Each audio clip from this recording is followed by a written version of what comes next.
tenemos la segunda parte de nuestra clase de Introducción a la Arqueología Maya. Creo que la mayoría de nosotros estuvimos el jueves pasado, en donde Hugo nos explicó un poquito de los orígenes de los mayas, que no siempre fueron mayas, y pues esta vez vamos a entrar en el periodo, terminamos con el periodo clásico y vamos a la segunda parte. Recuerden que Hugo forma parte de una iniciativa de diferentes guías turísticos certificados que buscan llevar la cultura mexicana a más personas y que en este momento, pues debido al turismo, están pasando por una situación complicada. Entonces, si alguno de ustedes está en posibilidad de donar o simplemente pueden compartir este mensaje y pueden compartir la campaña de financiamiento, de donaciones, se los agradeceremos mucho. Sin otro comentario, cedo el micrófono a Hugo. Bienvenido, Hugo. ¿Qué tal? Buenos días a todos. Pues vamos directo al tema, que una hora, como bien saben, es muy poquito y se nos va muy rápido. Denme un segundito.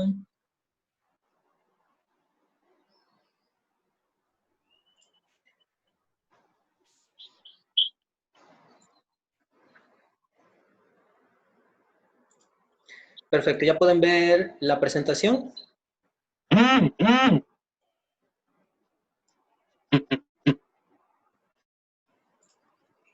Muy bien. Aquí está. Bien, como saben, entonces, esta es una plática acerca de una introducción a la historia de los mayas, que es súper, súper extensa. La clase anterior habíamos hablado acerca de los orígenes, de algunas ideas de los que proponen de dónde vino lo maya. Vimos básicamente el preclásico y terminamos con esta parte hablando del primer colapso maya, que solamente para recapitular, se da más o menos entre el 100 al 250 después de Cristo. No pasa en todas las tierras mayas, básicamente esto se da en el área del Petén y hacia el norte, en la península de Yucatán y parte del sureste de México, esto no sucede de la misma manera. Bueno, cuando estas sociedades colapsan, el poderío se va desplazando un poco hacia el norte, se dirige este poderío hacia la península de Yucatán y a lo que serían las tierras del sureste mexicano. En otras partes vuelve a renacer, pero básicamente se redistribuye el poder. Estamos hablando de que el clásico básicamente se vive de dos maneras muy, muy diferentes en el mundo maya. Por un lado está el clásico que se vivió en el sur, estamos hablando de Honduras, de Guatemala, de Belice, de lo que pasó en este caso en México, en Chiapas básicamente, en Chiapas, parte de Campeche y Tabasco. Y bueno, tenemos ahí entonces las ciudades más importantes para esa época. Tenemos ejemplos Calakmul, Tikal, Palenque en Chiapas y Copán. También Toniná, no hay imagen, pero bueno, Toniná está igual en Chiapas, en el municipio de Ocosingo. Y algo muy importante para esta época, surgen lo que los arqueólogos han denominado el desarrollo de las superpotencias mayas, que son estas 5 que les menciono. ¿Por qué no están incluidas ciudades del norte? Porque de acuerdo a esta característica de que eran ciudades con una población inmensamente grande, con un poderío económico y militar muy amplio, en el norte hay muchos sitios, pero no llegan a controlar o a tener el poder o a acumular tanto poder como estas. El desarrollo es un poquito diferente, lo vamos a ver. Algo también importante, las casas dinásticas. El poder entre los mayas se va transmitiendo por familia. Muchas de estas veces es a los hijos, bueno, dependiendo quién pueda ser el candidato. Si hay hijos, obviamente se transmite a los hijos. No tenemos mucha información si era siempre al hijo mayor, porque en algunos casos solamente hay evidencias de que se pasó el poder al hijo, pero seguramente había más hermanos, pero no podemos saber qué tan grande podían ser las casas reales. Hay evidencia también de que muchas mujeres gobernaron, eso era bastante común en el mundo maya. Y bueno, el desarrollo de los calendarios, se da de la escritura calendárica se da todavía mucho, de mucho mayor manera. Algo importante que mencionábamos en el preclásico, la construcción de tríadas. Los edificios o los complejos de edificios normalmente en la parte superior tenían 3 edificios. Estos 3 edificios que se distinguen como la tríada hacían referencia al linaje, o era una representación arquitectónica de 3 dioses que significa muchas cosas, pero una básica es el linaje. Es como representar, legitimizar esta situación, el linaje de quien gobierna. Aquí concluye, hay unas ciudades que lo siguen construyendo, como Palenques, por supuesto, pero poco a poco esta tradición se va abandonando, sobre todo en el norte, esto no se construye, esta tradición no continúa. Y también algo importante, empieza un desarrollo, los mayas abandonan como este mundo que había sido el Petén, y empieza entonces a haber una eclosión de diferentes estilos, de diferentes adecuaciones regionales. Estamos hablando de religión, de política, de economía, y esto se refleja obviamente en la arquitectura. Entonces tenemos un desarrollo de muchos estilos arquitectónicos que vamos a ver más adelante. Por el otro lado, además, también el clásico en el sur se da en el periodo temprano. En el clásico, a los inicios del clásico y el clásico medio. En cambio, el desarrollo del clásico en el norte, que básicamente es la península de Yucatán, se va a potencializar a partir del clásico medio. Es cuando esto surge, estos sitios empiezan a tener una importancia cada vez mayor. Y bueno, aquí entonces tenemos ciudades importantes del norte. Vamos a tener Uxmal, Becán, Izamal, Cobá y Cava, solo por mencionar algunas. Hay otros centros que fueron también muy grandes, pero estos destacan por la arquitectura, por el comercio, por las relaciones que tuvieron con otros. Y muy curiosamente, cada uno de estos es parte central de también desarrollos arquitectónicos. Vamos a ver más adelante que cada ciudad tiene su propio estilo arquitectónico, más o menos. Estos sitios crecen a expensas de también las guerras que empieza a haber en el sur. Entonces, eso también va a ser muy, muy importante. Mientras en el sur hay luchas intestinas, los reinos del norte se van beneficiando de esto porque reciben también mucha población que está migrando, o el comercio que deja de pasar por las rutas del sur por estar, obviamente no ser muy seguro, viene hacia el norte.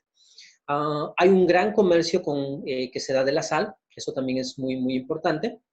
Y finalmente, hay también una adaptación de estos mitos del inframundo. Ya no va a ser el mito del Popol Vuh tal como se conocía, sino va a tener también sus adecuaciones. Entonces es un resumen un poco de lo que vimos y una introducción a lo que viene, al clásico. Algo súper importante y que muchos mayistas durante muchos años, incluidos quienes difundimos la historia de los mayas, los guías, se ha tratado de ver a los mayas como una entidad un poco alejada del desarrollo de Mesoamérica. Se acostumbra a ver a los mayas como algo diferente a los teotihuacanos, a los aztecas, y la verdad es que no. Compartían una misma matriz cultural. Todos ellos, todos estos grupos, todas estas culturas que habitaron en Mesoamérica a lo largo de los siglos, todos compartían los mismos valores culturales que fueron adecuando. Todos tenían un sistema calendárico basado en un sistema vigesimal. Todos tenían un sistema de dioses que en un principio funcionaba básicamente con la dualidad. La dualidad se expande y crea todos los dioses. Tienen sus equivalentes, los dioses solamente cambian de nombres. Tenemos a Quetzalcóatl en el centro, y aquí tenemos a Kukulcán, Chaquitlaloc y así otros dioses. Entonces hubo una relación muy estrecha. Bien sabemos que en las épocas antiguas, al no haber animales de tiro, el transporte era bastante complicado entre una ciudad y otra. En el caso de los mayas, construyeron una red de supercarreteras impresionante, los salveos. Este mismo tipo de caminos no se construyen en el centro del país, pero sí, bueno, quizá por el tipo de terreno, no era tan necesario construir este tipo de caminos. Precisamente estamos, sobre todo para el centro del país, es el altiplano. El suelo es un poco más regular. Con abrir brechas es más que suficiente. No son inundables, salvo en algunas ocasiones. Entonces, también existían estos caminos. De hecho, los teotihuacanos fueron muy buenos también en construir estos caminos que les funcionaban como ruta de comercio, incluso con centros de abastecimiento a lo largo de toda esta ruta. Sí existían, pero por lo mismo, al ser caminos de terracería, es bastante complejo saber por dónde pasaban, pero sí existieron. Esto lo menciono porque Teotihuacán, al ser una de las ciudades, bueno, la ciudad más importante del mundo mesoamericano, por supuesto que su esfera de poder se dejó sentir en todo el antiguo México, incluyendo, no podía faltar, el mundo maya. Y bueno, esta es información relativamente nueva. Siempre se había sabido, desde hace unos 30, 40 años, que los teotihuacanos habían tenido una presencia importante. Los primeros arqueólogos hace más de 100 años se encontraron en sitios tan lejanos como en Guatemala, sitios en particular de Caminaljuyu. Habían encontrado cerámica de un tipo específico, anaranjado delgado. Aquí se ve de hecho un vaso trípode anaranjado. De ahí viene el nombre, anaranjado delgado. Es un tipo que se producía en Puebla, que comerciaban los teotihuacanos y lo distribuían por toda Mesoamérica. En algunos lugares en particular no solamente se distribuía, sino había una gran concentración. Este es el caso de Caminaljuyu. Algunos arqueólogos en el siglo pasado incluso planteaban que era una colonia, tal cual, teotihuacana. Sobre todo los arqueólogos guatemaltecos no están muy a favor de esa idea. Mencionan que solamente es la élite los que más bien compraban e importaban estos artículos de lujo, pero como tal no era una colonia. Bueno, lo siguen debatiendo, pero de que había una presencia teotihuacana muy fuerte, eso es claro. Y estamos hablando del extremo sur del mundo maya. En medio hay otras ciudades importantes, Tikal y Calakmul. Dos sitios que se les considera como las superpotencias del clásico maya, que además estuvieron confrontadas. Eso viene a cuento porque esta expansión teotihuacana, que se dejaba sentir en los artículos de comercio, también se dejó sentir en la política. Aquí tenemos, por ejemplo, de este lado se ve una vasija con un fondo esgrafiada, con un fondo rojo. Es el fragmento de un incensario que fue encontrado en el complejo de las columnas. Estas son excavaciones que se dieron apenas empezaron hace 7 años y que se presentaron los resultados apenas el año pasado. En el complejo de las columnas, aquí está el mapa de Teotihuacán, está la pirámide de Quetzalcóatl con amarillo, con rojo está marcada la Plaza de las Columnas, está casi enfrente de la pirámide del Sol. Es un complejo muy grande, el tercer complejo en tamaño que existe en Teotihuacán, pero que no había sido excavado. Saburo Sugiyama lo excava y encuentra cosas súper interesantes, como esto. Esta cerámica, y no es la única, este es solo un ejemplo, con rostros mayas. Esta cerámica propiamente no viene del área maya, está realizada con elementos locales, pero los rostros que están ahí son mayas. Sí encontró también en la excavación mucha cerámica que sí venía tal cual del área maya. Aquí está un ejemplo de las excavaciones, pero lo interesante es que en estas excavaciones, en estas áreas, encontraron restos de un mural. Más de 3,000 restos, el proceso de restauración está en proceso, pero los elementos, cuando pudieron empezarlos a unir, se dieron cuenta que los motivos también eran mayas. Los rostros, los perfiles muy característicos, ya sean estos perfiles con narices aguileñas, los azules mayas, los empiezan a encontrar, entonces tienen sus dudas. Al seguir excavando, les decía la vez pasada, al encontrar diferentes piezas, el arqueólogo trata de unirlas y tener una idea de qué pasó. Saburo Sugiyama ha presentado los resultados, no ha dicho exactamente qué pasó, eso es mi propia interpretación, se los aclaro. Pero básicamente lo que él encuentra son restos cerámicos, estos restos de murales. Emilio. Por ahí sí pueden ponerle mute al micrófono, gracias. En las excavaciones encuentran que muy posiblemente, eso sí, sí es de él, habitó una parte de población maya. En Teotihuacán se ha hablado del barrio oaxaqueño, por ejemplo, y de gente maya que vivía en Teotihuacán. Bueno, al parecer este posiblemente es el barrio maya. Viví, lo que dieron a haber sido dignatarios, el equivalente a nuestros embajadores de la época, y por eso es que un mural con motivos mayas, por eso consumían cerámica exportada y fabricada localmente también. Pero pasa algo muy importante entre el 350, esto está fechado con carbono, entre el 350 y el 400. Algo pasa, no sabemos qué, ellos tampoco saben, pero se destruye este mural, se destruye intencionalmente. Es como si tu casa estuviera pintada con algo precioso, pero lo quitas porque te recuerda algo. Es lo que pasó aquí. Al ser la habitación de la élite maya viviendo en Teotihuacán, destruir el mural, eso es una ofensa. No solo eso, encuentran en uno de los patios que sellaron con un piso, encuentran que hubo un gran banquete. ¿Cómo saben que fue un gran banquete? Porque hay vasijas suntuarias, vasijas de este tipo, muy bonitas, muy elaboradas, y encuentran restos de comida. Hay restos, incluso es muy, muy curioso porque saben que comieron. Hay restos de conejo, de perros, de guajolotes, restos, semillas de maíz, otras cosas, cosas que consumieron. Y toda esa cerámica era muy común que en un evento importante la rompieran y la tiraran en un solo lado. Entonces, ellos tienen evidencia de esto.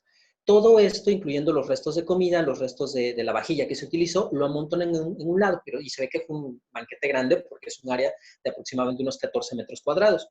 Pero no solo eso, encuentran huesos humanos. Y no solo huesos humanos de un entierro común y corriente. Los huesos tienen evidencia de haber sido descarnados. Se los comieron. ¿Cómo se notan esta actividad? Bueno, en ese entonces no había cuchillos como los de ahora, había navajillas de obsidiana. Si le quieres quitar la carne a un hueso, pues lo raspas y en el hueso dejas marcas de obsidiana. Y estos huesos humanos tienen estas evidencias. Lo más curioso es que la gente se pregunta, bueno, ¿a quién se comieron? Se pone interesante cuando asociados a este sellamiento de los materiales del banquete, encuentran cráneos deformados, con la deformación típica que la élite maya tenía en esta zona.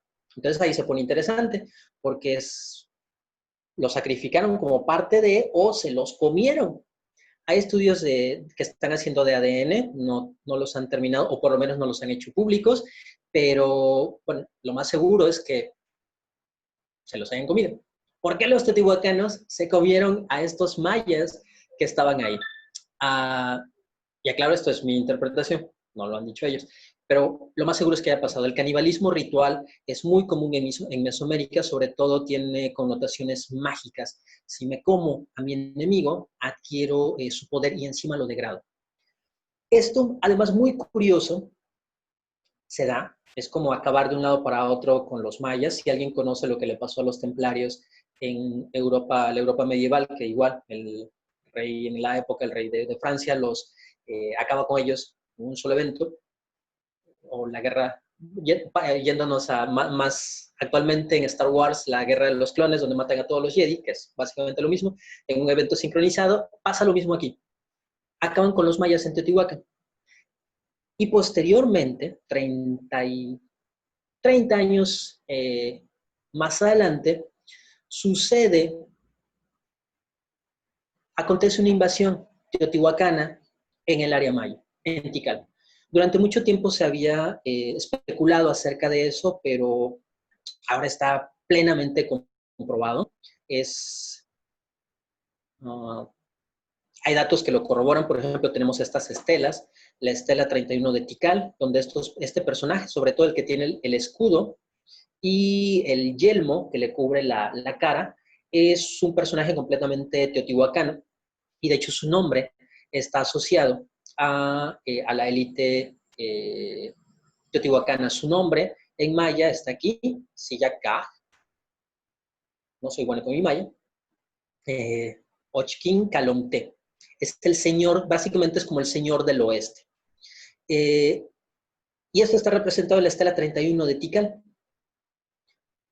En la estela 5 de Huachactún también está representada la fecha que es aquí, la invasión a Tikal, el 378 después de Cristo. En maya sería el año 11 Eb, que es cuando los teotihuacanos invaden Tikal.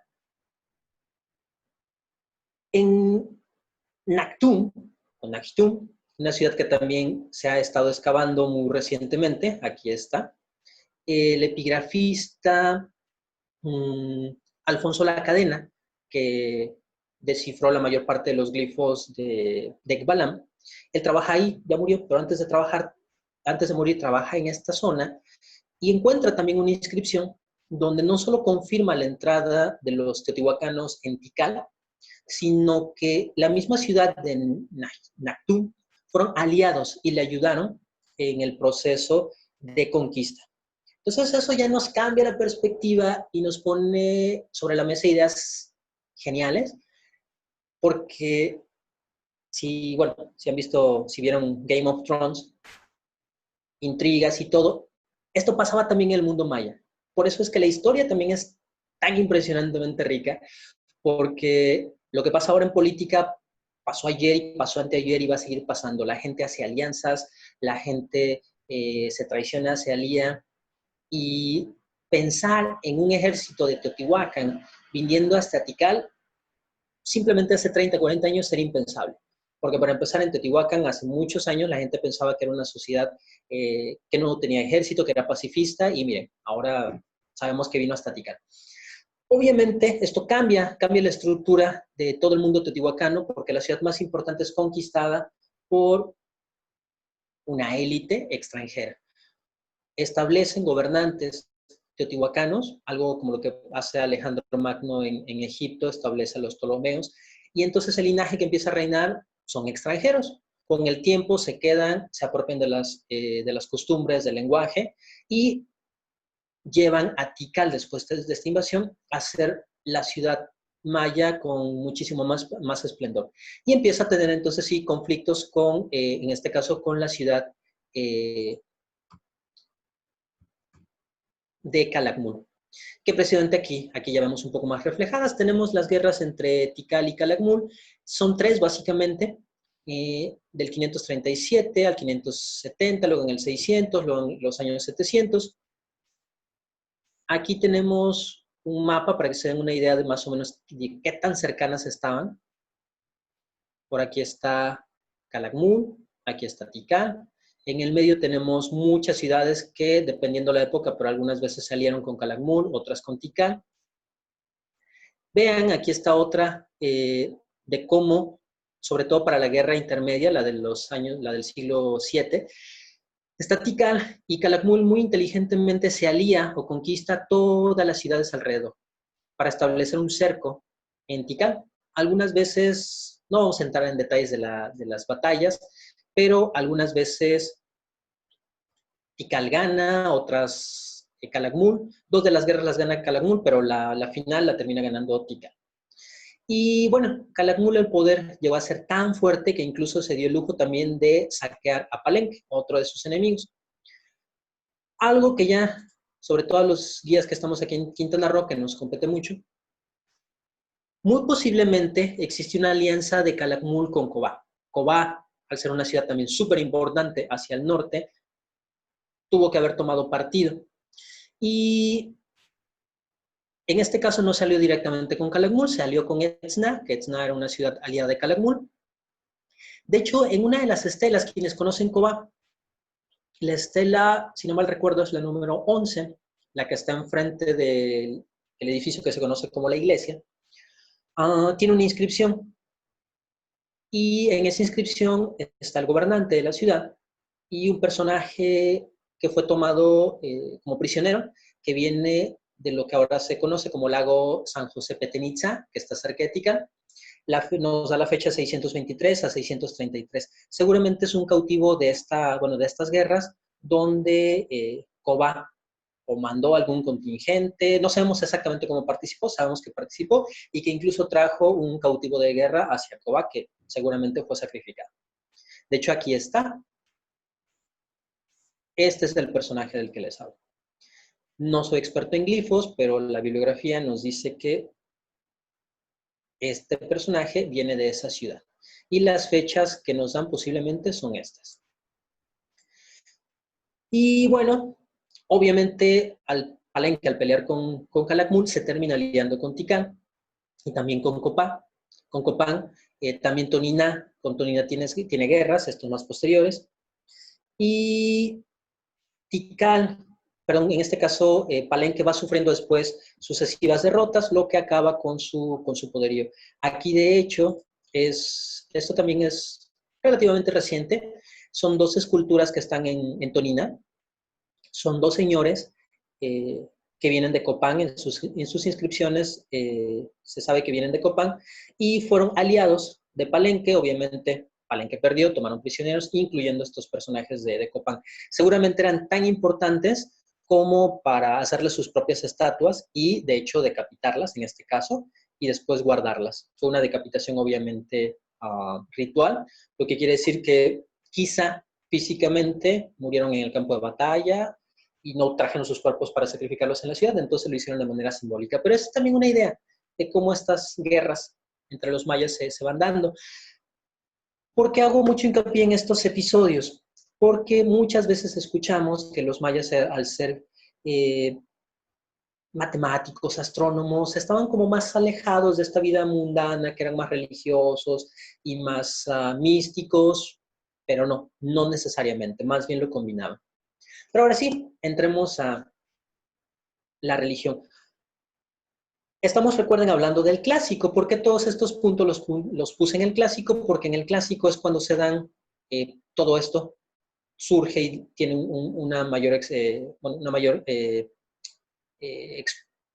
exponenciación, potenciación, perdón, hacia sus propias comunidades.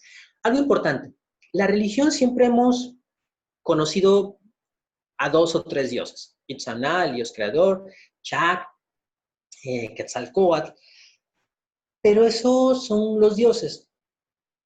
Existía, por supuesto, como en cualquier religión, todo un bagaje teológico, todo un conocimiento filosófico muy importante. Algunos se han conservado, otros se han podido recopilar gracias a investigaciones etnoarqueológicas, donde algunos antropólogos, tomando la tradición oral, han tratado de combinar datos antiguos con nuevos, y este es un ejemplo. Gracias a una investigación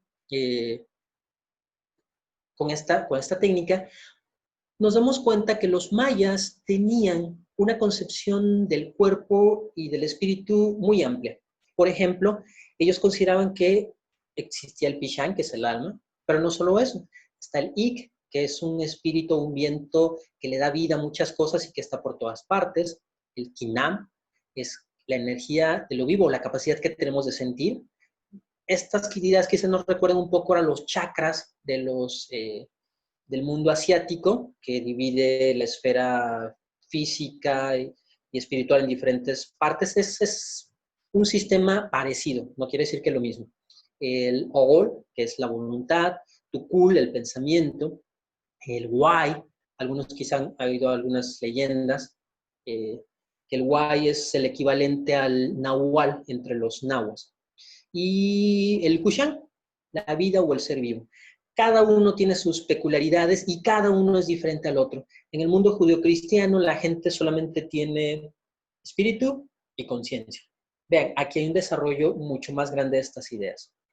Y obviamente también algo muy importante, la religión.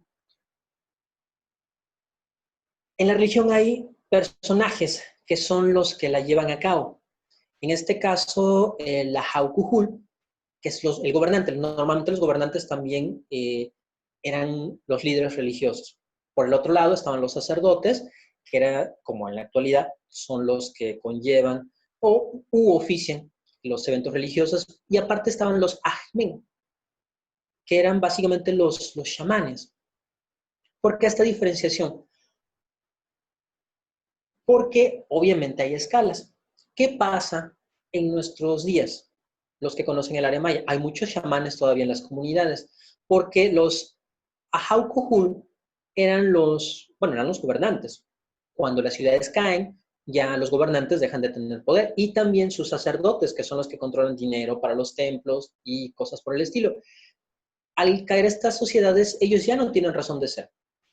¿Quiénes quedan? Los que practican la religión en los pequeños pueblos. Por eso son ellos de ellos los que nos ha llegado la tradición hasta nuestros días. Los sacerdotes y los gobernantes dejaron de existir hace mucho, pero no los ajmen. Y ellos siguieron transmitiendo. En otras religiones se le conoce como la religiosidad popular. La religiosidad popular es lo que se transmitió. Es como hablando de la Virgen de Guadalupe.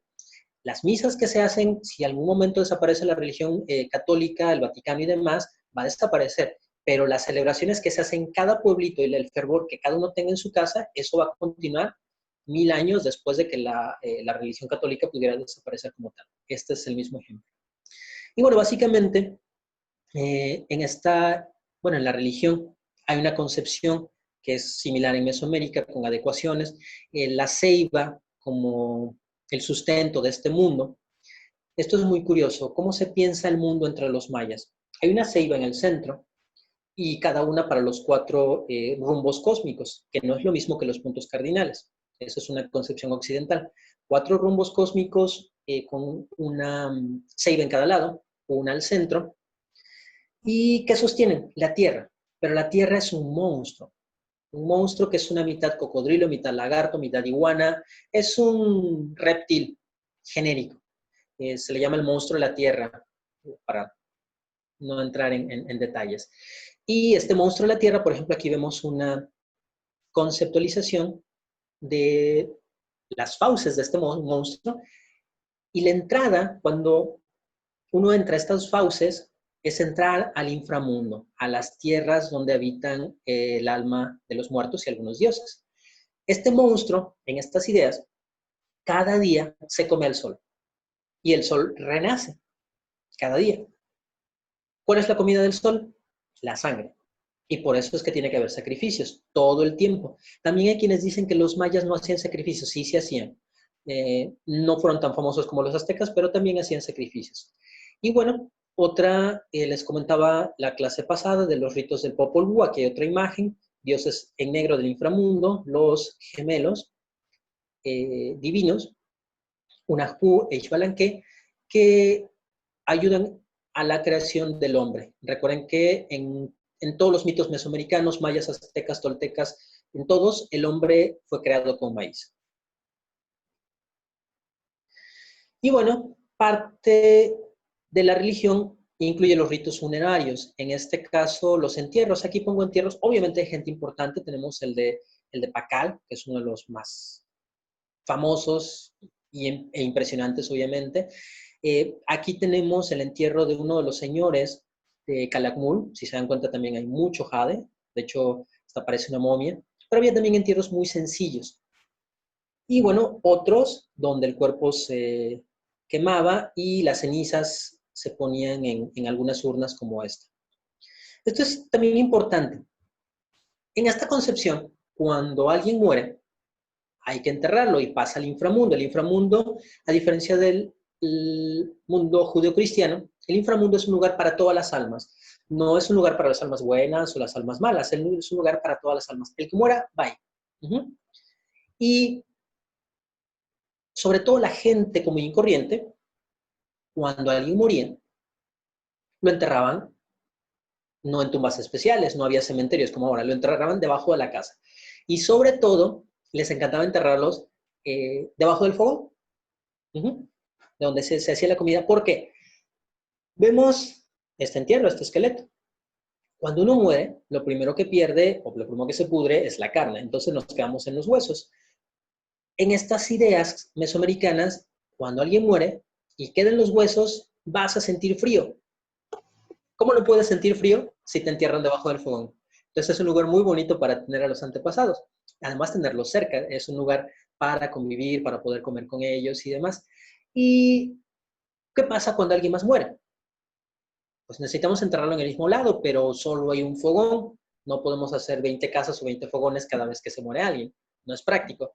Se abren esas tumbas, se sacaban los huesos, se ponían los huesos largos en urnas como esta, y mientras dura la ceremonia del entierro del nuevo difunto, esos huesos se ponen en el altar familiar. Y mientras esos huesos están afuera, es más fácil poder convivir con ellos, con el espíritu de los muertos. De ahí viene el origen del Día de los Muertos para los mexicanos, de estas tradiciones. Y bueno, otras cosas también acerca de la religión, obviamente, son los calendarios. No voy a hacer mucho hincapié aquí, yo sé que a muchos les interesa y a muchos se les hace algo súper interesante, pero desafortunadamente no conozco mucho acerca de eso.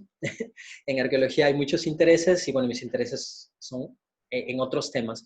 Pero bueno, básicamente la idea es que existen muchos tipos de calendarios, no solamente uno. Existe un calendario lunar, en este caso es el Solquín, existe uno solar, es el Hab, y la combinación de estos da una serie de ciclos muy grandes. Entonces, el Solquín es un calendario de 260 días, el ciclo de la luna, el solar, obviamente los 365 días, y la combinación de muchos de estos calendarios, aquí tenemos los periodos, el Kin, que es el equivalente al día, el Winal, Tun, Katun, Baktun, seguro algunos de ustedes lo conocen mucho mejor que yo, pero hay calendarios donde incluso ellos no lo hacen en torno al Sol o la Luna, lo hacen en torno a Marte, a Venus, y todos estos calendarios son rituales, no son de uso práctico para la gente común y corriente. Aquí en el códice hay una imagen del códice Dresde, donde se ve muy burdamente a un astrónomo dentro de un espacio que seguramente funcionaba como observatorio. Se ven muchos puntitos alrededor que seguramente funcionaban como marcadores y él está ocupando una especie de caña para ver las estrellas. Aquí, de hecho, se ve también un edificio en Belice, Cerro se llama el templo, y desde un edificio se observa hacia una pirámide. Cada punto sirve para ubicar momentos diferentes del Sol. Y algo que a lo mejor a muchos no les agrade y que quizá después de que yo lo diga van a correr a buscar la información. Dos arqueólogos holandeses, perdón, ahora no recuerdo el nombre, pero antes de que termine les digo quiénes, arqueastrónomos de hecho, que han trabajado en México desde hace más de 30 años. El año pasado, en la mesa redonda, en el Encuentro Internacional de Mayistas, no, la mesa redonda de Palenque, dieron a conocer información sobre la arqueoastronomía de los mayas, observaciones que ellos han hecho a lo largo de 30 años. Recuerden, en arqueología los datos son los que cuentan.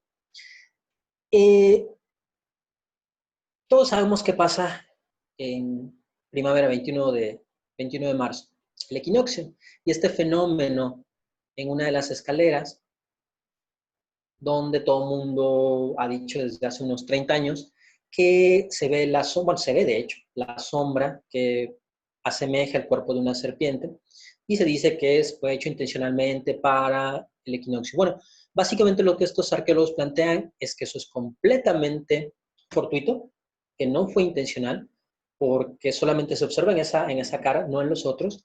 El fenómeno se observa desde días antes hasta días después. Quiere decir que no es exclusivo de este momento. Quien quiera tener más información puede buscar la mesa redonda de Palenque del año pasado, buscar la conferencia en línea, está completa en YouTube, y bueno, encontrar todos los detalles, pero lo único que les puedo decir es que después de ver esa información, concuerdo en que es completamente fortuito. Caso diferente el de Tzivichaltún, donde en la misma época sí se observa el Sol exactamente al centro de esta estructura. Y bueno, como les mencionaba, los dioses, tenemos representación de Chak, en este caso Kukulcán, o con el nombre más antiguo que se le conocía, Gukumats, algunas de sus representaciones. Había muchos dioses más, todos eran duales, normalmente si hay una representación femenina, también hay una masculina. Lo que les hablaba también, bueno, ya aquí pasando a otro tema, arquitectura, cosas importantes, la construcción de acrópolis, en este caso. Este es el ejemplo de las acrópolis, esto es Toniná. Los mascarones es otra característica típica del clásico, más hacia el norte de la península. Los estucados también es algo muy característico de todos los edificios mayas, cubrirlos con capas de estuco y esculpirlos. Trabajo de cantería, estas canteras son de cobar. Lapidaria, que es todo el trabajo que se hace en jade y en otras piedras preciosas. Ejemplo de cerámica. Este también es un incensario muy bonito, algo característico de otros sitios mayas, son las cresterías. Entonces, hay cosas que obviamente nos van distinguiendo a los mayas de otras culturas. Se habla mucho de los gobernantes, de la gente importante, pero poco de repente sabemos acerca de la vida cotidiana. La gente común y corriente a veces nos da mucho más datos que los gobernantes, porque eran más, entonces hay más probabilidad de encontrar más restos de gente como cualquiera. Aquí es una representación de una casa con los vestidos que se utilizaban en la época, si se dan cuenta, vasijas, bueno, aquí obviamente elementos actuales, pero metates, cosas por el estilo. Cosas que sucedían en esas épocas. La deformación craneal era súper común, básicamente había dos tipos, la tubular y la oblicua, que básicamente es hacer el cráneo hacia arriba o hacia los lados. Algunos plantean que básicamente esto se practicaba solamente en las élites, sobre todo esta, que hacía la deformación tubular. Había mucho trabajo para embellecer el cuerpo, tatuajes, escarificaciones, incrustaciones dentales. Se raspaban, se limaban también los dientes, era una característica de belleza. A nosotros nos parece raro, pero pasaba. Y otra cosa también importante, a veces cuando hablamos de gente común y corriente, podemos encontrar, nos arroja muchos datos, como esta dentadura. Esta dentadura, si se dan cuenta, todas las piezas dentales son planas. ¿Por qué?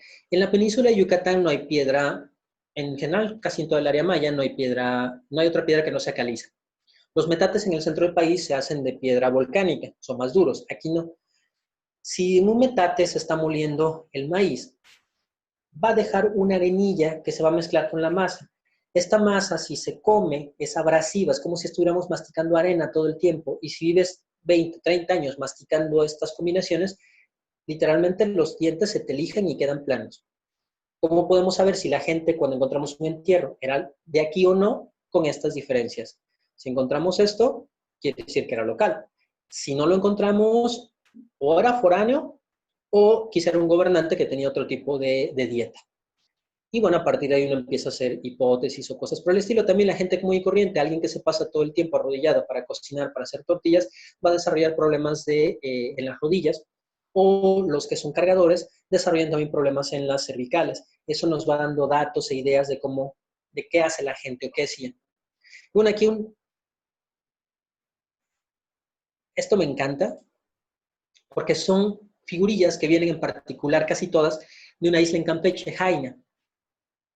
Se utilizaron para entierros, pero lo más curioso es que nos da una muestra de cómo se veían la gente en esos años. Ellos también tenían modas. Recuerden que los mayas vivieron por más de 2500 años antes de que llegaran los españoles. En todo este tiempo desarrollaron modas de todo tipo. Eso no es exclusivo de París, de Francia, de Milán. También en las ciudades mayas esto pasaba. Y cosas comunes y corrientes.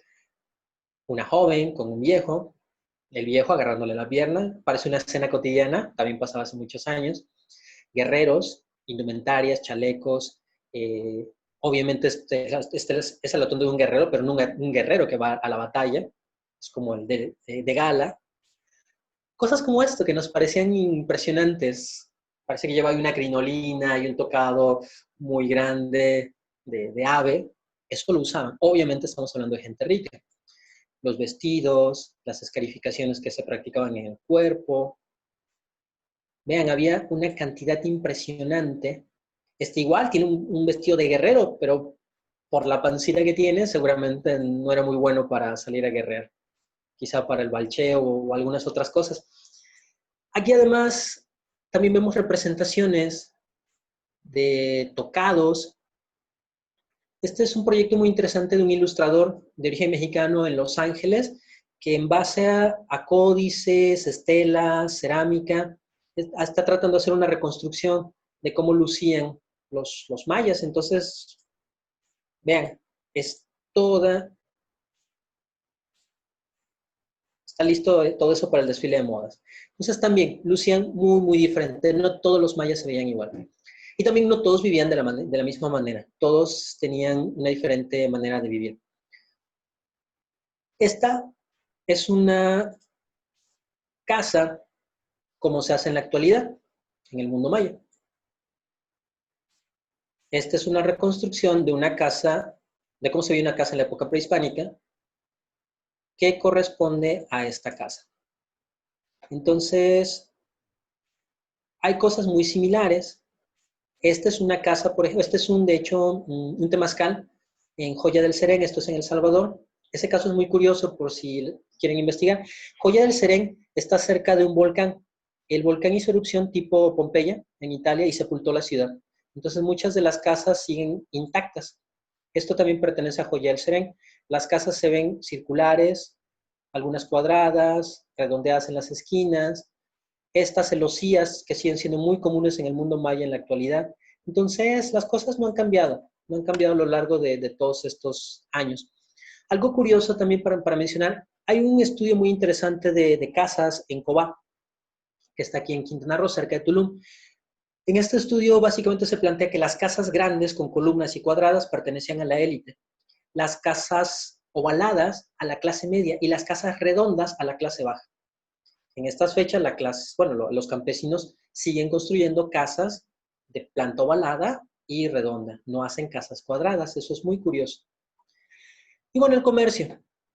También el comercio se daba por todos lados, y se daba con Mesoamérica, ya hablamos un poco de Teotihuacán, estos solamente son una lista de las cosas que se comerciaban: sal, obsidiana, jade, basalto, concha, cacao, pieles de animales, plumas, tabaco, miel, hule, ahí me pasé unas letras, hule y vainilla.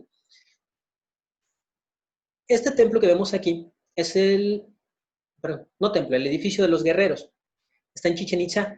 Se llama el edificio de los guerreros, pero no era específicamente para guerreros. Lo que pasa es que en cada columna hay representaciones de guerreros, pero no. El objetivo de este edificio era regular el comercio en la ciudad. De hecho, adentro de este templo existió este mural, más grande obviamente, pero aquí lo que se ve son guerreros viniendo por el mar y comerciantes. El comercio y la guerra estaban muy ligados. Los comerciantes funcionaban como espías para las ciudades en las que vivían. Y los guerreros también muchas veces cuidaban las caravanas de comerciantes. Entonces iba de la mano. Por eso es que hay guerreros en todas estas representaciones. Y al parecer lo que está de este lado, que se conoce como el patio de las 1000 columnas, allá en Chichén Itzá, funcionaba como el mercado, un mercado techado. Pues no es de los guerreros. Aquí en el área maya también la sal ocupaba un papel súper importante y había ciudades como la actual Oshkushkap, que son mercados, pero que desde la época prehispánica tenían ya un referente como mercados, no solamente ahora, sino desde la época prehispánica. Y estas son igual solo algunas ideas de cómo se movía el comercio y qué productos pasaban por el mundo maya. Esto es un estudio muy interesante acerca de cómo se comerciaba la obsidiana. Obviamente las líneas más grandes nos hablan de dónde partía obsidiana, en este caso de Guatemala hacia Belice, al norte de la península de Quintana Roo, o en la zona de Puebla y del centro de México hacia otros lados. Esto es solo un ejemplo de cómo estos se les llama nodos, iban de un lado a otro y todas las ciudades comerciaban, y esto solamente estamos hablando de obsidiana. Aquí vemos todas las cosas que se hacían y que obviamente eran artículos de comercio, la obsidiana, cosas tan impresionantes que se podían hacer, la cerámica. Así es como se transportaba la obsidiana y de ahí se iban sacando las navajillas.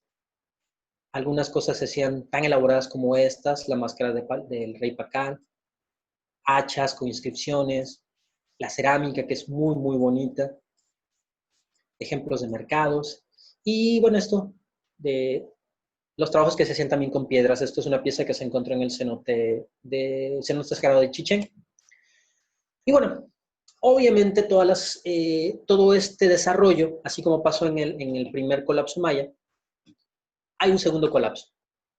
Desafortunadamente este colapso sí abarca, para estas fechas, va a abarcar todo el mundo maya, norte, sur, este, oeste. Toniná es una de las ciudades que, después de que cae de las guerras entre Tikal y Calakmul, Palenque, Copán y todas, con las guerras se van debilitando. La última ciudad que queda a flote y la última ciudad grande de esas épocas va a ser Toniná. Son los que siguen haciendo inscripciones. Y su última fecha, la última fecha que se registra es el 909. A partir de ahí ya no hay fechas, ya no hay estelas con fechamientos. Entonces se pierde esta característica. Seguramente cuando todo empieza a ir mal, los escribas o las escuelas donde ellos aprendían seguramente se perdieron también. Entonces era muy difícil transmitir este conocimiento que además solamente se daba entre los privilegiados y en algún momento ya no había escribas y en algún momento se dejó de hacer. Fue muy parecido al colapso del preclásico, solamente que se dio a gran escala. Gran devastación ecológica, los famosos murales de Bonampak, donde se habla precisamente de guerra. Y además, aquí hay evidencia de cambio climático local. Se registran muchos años de sequías prolongadas, depende del área, pero en algunos lugares fueron estas sequías desde 30 hasta 70, 90 años. No quiere decir que fueron 30 o 90 años sin lluvias, no, pero con lluvias muy intermitentes, muy irregulares, y que obviamente no podían sostener con agricultura a la sociedad. Y finalmente, igual que en el preclásico, al haber debilidad, la gente migra. Al emigrar no hay dinero para sostener ciertas cosas, no se paga por seguridad, no hay para pagar ejército, la nobleza, y las ciudades se van abandonando y colapsando. A diferencia del colapso del preclásico, que la sociedad crece mucho más, aquí no, ya no se recupera. Y entonces viene lo que conocemos como el posclásico. Se abandonan casi todos los sitios paulatinamente del centro y todos los sitios se van hacia la costa. Una de las últimas ciudades importantes de esta época es Chichén Itzá, por supuesto, Mayapán, pero cuando estas ciudades, sobre todo Chichén Itzá y Mayapán, la última, que terminan por ser abandonadas, ahí sí entonces todo el mundo se va hacia la costa. Tulum es el caso más importante, donde ciudades crecen al amparo de la costa. Al ya no haber caminos, los caminos, los ACBs, hay que mantenerlos. Si ya no se puede mantener, ¿qué es más barato que mantener un camino? Comerciar por la costa.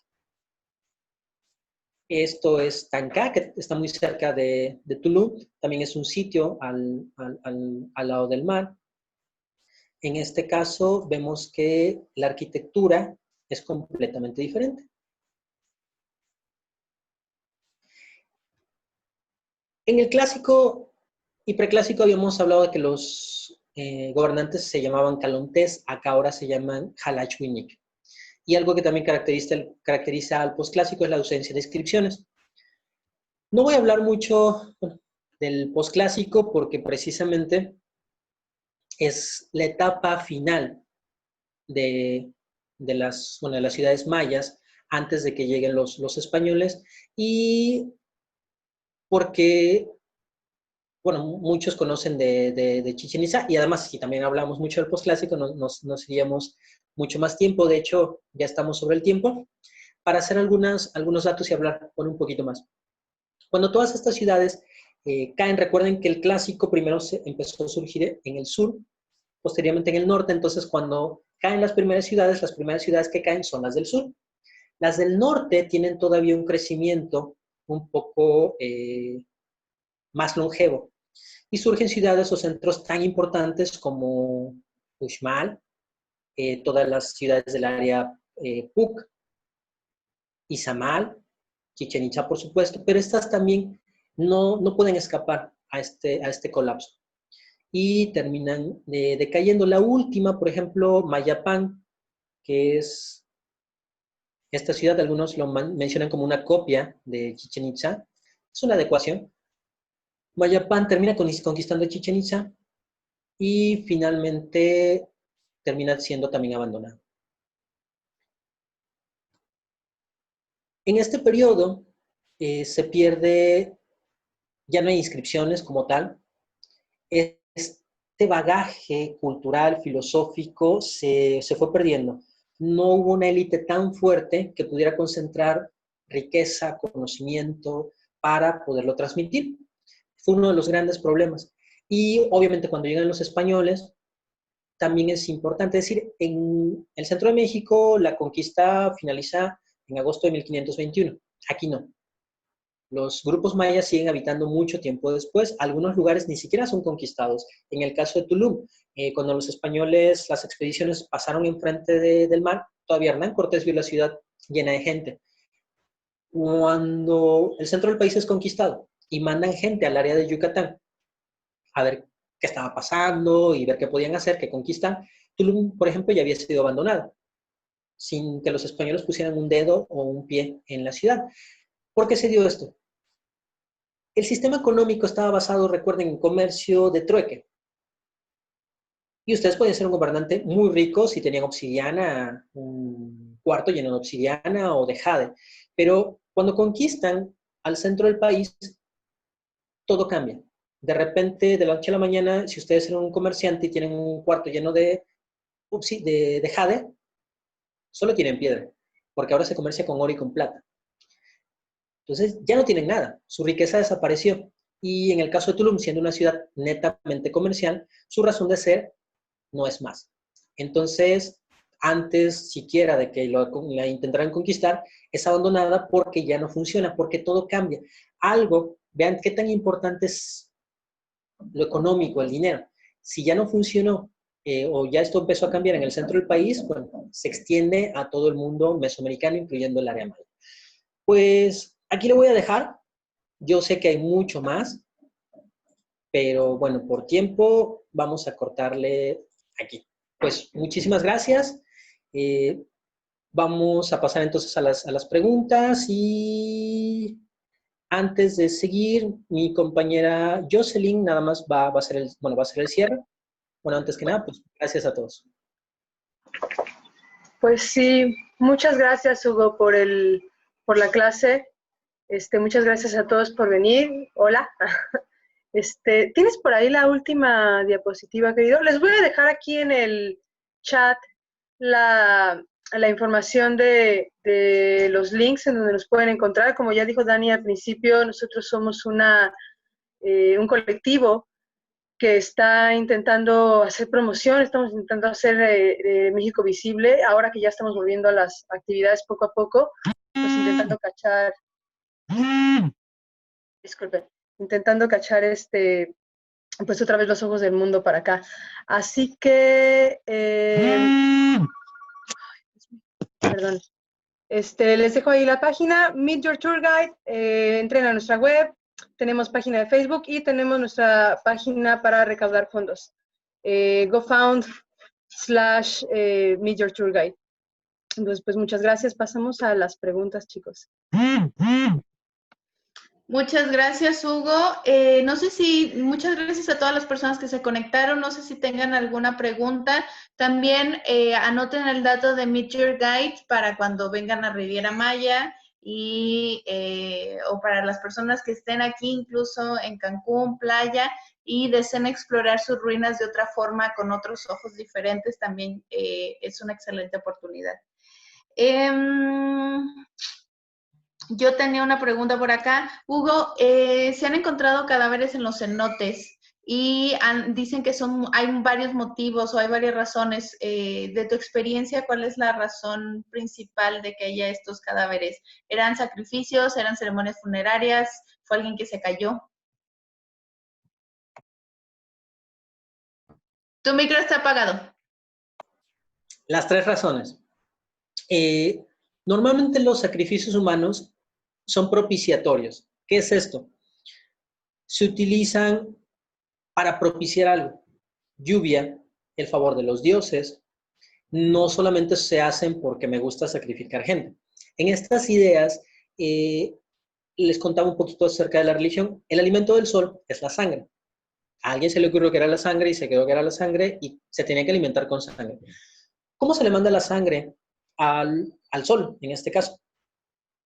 La gente normalmente, los sacerdotes se picaban, se pinchaban dedos, esta sangre se ponía en incensarios, se quemaba y el humo llevaba esta ofrenda de sangre al cielo. Pero esto funciona un poco como las misas de cada domingo entre los católicos. Hay ceremonias más importantes, está Semana Santa, está la del Santo, está la de la Virgen de Guadalupe.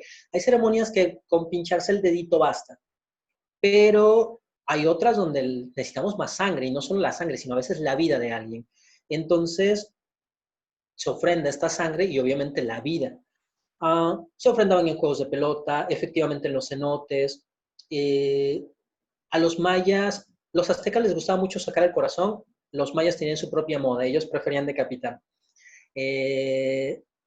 También funciona como enterramientos los cenotes, pero en realidad muy poco. Más era para sacrificio. Y seguramente, bueno, tenemos, recuerden el ejemplo que les mencionaba al principio de la primera sesión, Naya, que terminó, se cayó en un cenote, en ese momento eran secos, pero terminó accidentándose en un cenote, y seguramente eso pasó durante mucho tiempo. Pero sí podemos distinguir, es muy claro cuando alguien se cae, porque podemos encontrar los huesos en cierta distribución, con ciertas marcas. Si te caes y te rompes un hueso, eso se queda claro.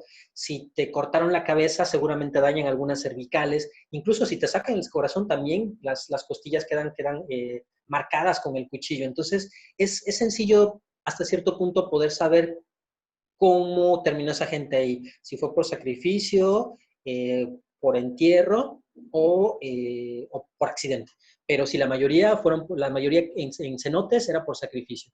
Y sobre todo algo que no les gusta hablar mucho, bueno, a nadie, pero creo que lo mencioné la vez pasada, los sacrificios, por lo menos en esta área, el 35-40% eran de menores, eran de niños. Va, perfecto. Tlal agradece y comenta, mencionaste el Dios creador, seguramente el más importante en las gradas. ¿Cuáles eran los más representados? Depende de la zona. Itzamna, que es el dios, bueno, es el dios creador, es el dios creador. En el centro del país, a ese mismo dios se le conoce como Moyocoyani, en náhuatl. Me gusta mucho ese término porque Moyocoyani significa el que se crea a sí mismo. Y el nombre es increíble porque muchas veces hay gente que se empieza a hacer preguntas teológicas de ¿y quién inventó Dios? En este caso, a Itzamna, no hace falta, no te puedes preguntar eso. ¿Por qué no hace falta? Porque él se creó a sí mismo. Y entonces es una pregunta que te mandaría un círculo no vicioso, virtuoso, de sí, pero ¿quién lo creó? Él se creó a sí mismo. Ya saben, toda religión es cuestión de fe, ¿no? Pero bueno, ese es el Dios primigenio, no principal, primigenio, es el que crea al resto de los dioses.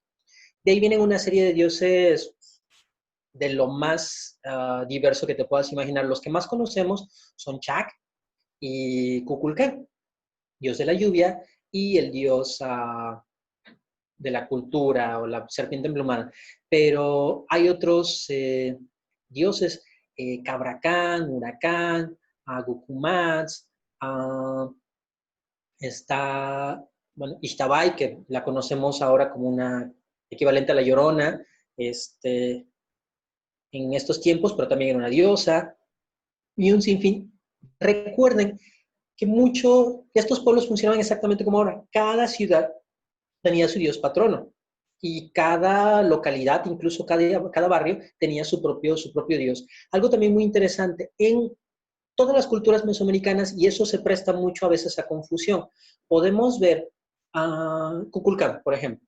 Kukulcán es muy claro verlo porque les quiero enseñar.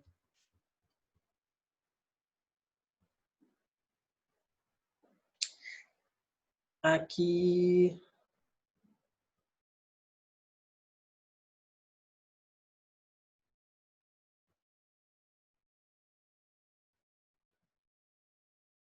Esto.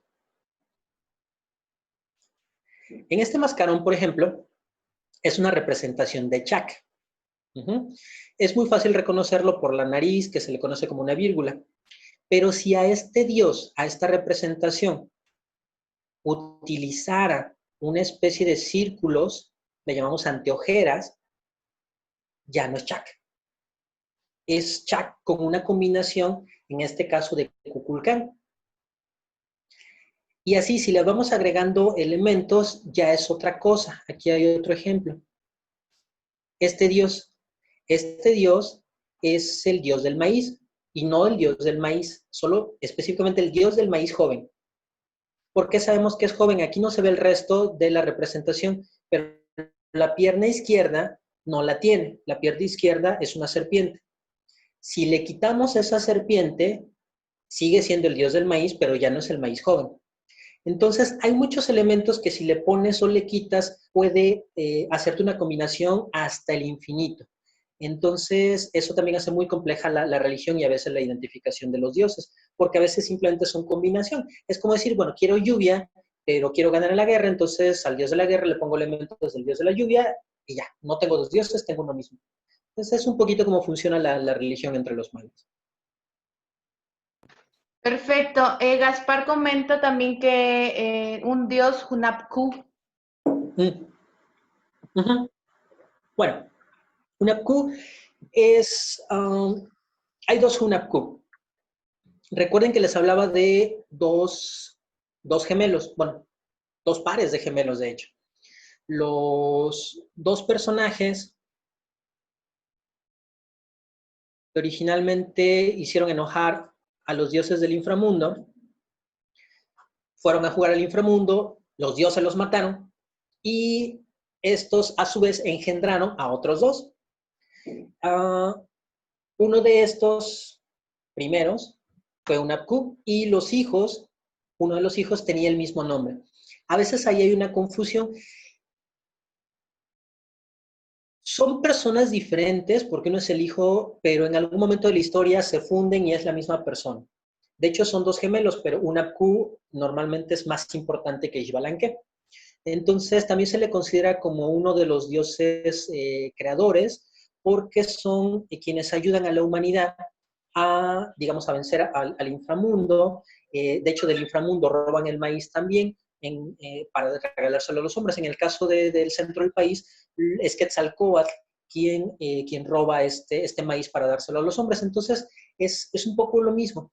Quizá, si no, eso es solamente un punto de vista, quizás si no hubiera habido esta invasión de grupos del centro del país que llegaron a la península y básicamente conquistaron el área de Chichén y bueno, trajeron el culto a Kukulcán. Yo creo que si no hubieran traído el Kukulcán del centro del país, esto hubiera sido hubiera sido el perfecto Kukulcán porque se equivalen perfectamente. Pero bueno, es otro de los dioses importantes también. Pero hay dos, el papá y el hijo. ¿Algo más?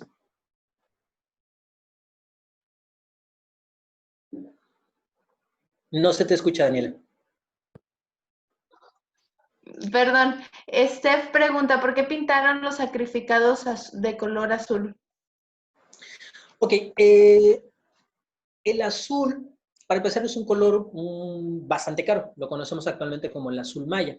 Una combinación que se hace con piedras calizas y algunas plantas, añil y otra, una combinación interesante, que hasta la fecha no se conoce la receta exacta. Bueno, en primer lugar es caro. Y en segundo lugar, es azul y a veces se torna verdoso. En la concepción mesoamericana, tanto el azul como lo verde bueno, en el centro del país tiene un nombre, se le llama Chalchihuitl.